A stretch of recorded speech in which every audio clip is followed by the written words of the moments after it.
বিএনপির মহাসচিব মির্জা ফখরুল ইসলাম আলমগীর বলেছেন, আমি জামায়াতের রাজনীতিকে সমর্থন করি না, কিন্তু তাদের যে সাংগঠনিক কাঠামো তা অত্যন্ত বিজ্ঞানসম্মত। নিজেরা পড়ালেখা করেও পরীক্ষায় উত্তীর্ণ হতে হয়। রোববার ২রা জুন দুপুরে ঢাকায় জাতীয় প্রেস ক্লাবের এক আলোচনা সভায় প্রধান অতিথির বক্তব্যে তিনি এসব কথা বলেন। বিএনপির প্রতিষ্ঠাতা ও সাবেক প্রেসিডেন্ট জিয়াউর রহমানের ৪৩তম মৃত্যুবার্ষিকী উপলক্ষে এই আলোচনা সভার আয়োজন করে জিয়াউর রহমান ফাউন্ডেশন। ফখরুল ইসলাম আরো বলেন, ক্ষমতাসীন সরকার দেশপ্রেমিক নয়, ওরা বর্গী। সেজন্য দেশের টাকা লুটে বিদেশে নিয়ে যাচ্ছে। ক্ষমতাসীনরা আজ দুর্নীতিতে অকুণ্ঠ নিমজ্জিত। জিয়াউর রহমান তো নিজে রাজনীতিতে আসেননি, তাকে নিয়ে আসা হয়েছিল। ৭১ সালে মহান মুক্তিযুদ্ধের সময় তার নেতৃত্ব দেখে ৭৫ সালে সৈনিকেরা তাকে ফের দায়িত্ব দিয়েছিলেন। এ সময় তিনি আরো বলেন, আজকে পত্রিকা খুললে শুধু লুট আর লুটের খবর পাওয়া যায়। যারা বড় বড় কর্তা তারাই করছে এসব লুট। সেই আর্মির প্রধান, পুলিশের সাবেক আইজি তারাই কি করছে?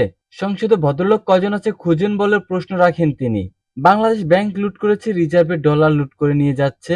কেউ দরবেশ, কেউ মাফিয়া, আবার কেউ হুজুর। আজকে চট্টগ্রামে ইসলামী ব্যাংক থেকে ১৫০ ভরি স্বর্ণ গায়েব হয়ে গেছে। কোথাও কোনো জবাবদিহিতা নেই বলে মন্তব্য করেন তিনি। বিএনপির মহাসচিব আরো বলেন, জিয়াউর রহমানের পররাষ্ট্রনীতি জানলে আশ্চর্য হতে হবে। তিনি দেশকে একটি তলাবিহীন ঝুড়ি থেকে সমৃদ্ধ বাংলাদেশে পরিণত করেছিলেন। ক্ষমতায় আসার পর দেশের গণতান্ত্রিক প্রতিষ্ঠানগুলোকে সুসংহত করতে উদ্যোগ নেন। সকল রাজনৈতিক দলগুলোর সঙ্গে আলোচনা করেছিলেন। তিনি ছিলেন দেশপ্রেমিক, সেজন্যই সকল রাজনৈতিক দল তার উপর আস্থা রেখেছিলেন। কমিউনিস্ট পার্টি ও মোজাফফর সাহেবের নেফ জিয়াউর রহমানের ১৯ দফাকে সমর্থন দিয়েছিলেন। সংগঠনের নির্বাহী পরিচালক অধ্যাপক ডাক্তার ফরহাদ হালিম ডোনারের সভাপতিত্বে ও শাহাদাত বার্ষিকী উদযাপন কমিটির আহ্বায়ক প্রকৌশলী মাহবুব আলমের সঞ্চালনায় সভায় বক্তব্য দেন ঢাকা বিশ্ববিদ্যালয়ের রাষ্ট্রবিজ্ঞানের সাবেক শিক্ষক অধ্যাপক ডক্টর নুরুল আমিন ব্যাপারী, সম্মিলিত পেশাজীবী পরিষদের সদস্য সচিব কাদের গনি চৌধুরী প্রমুখ।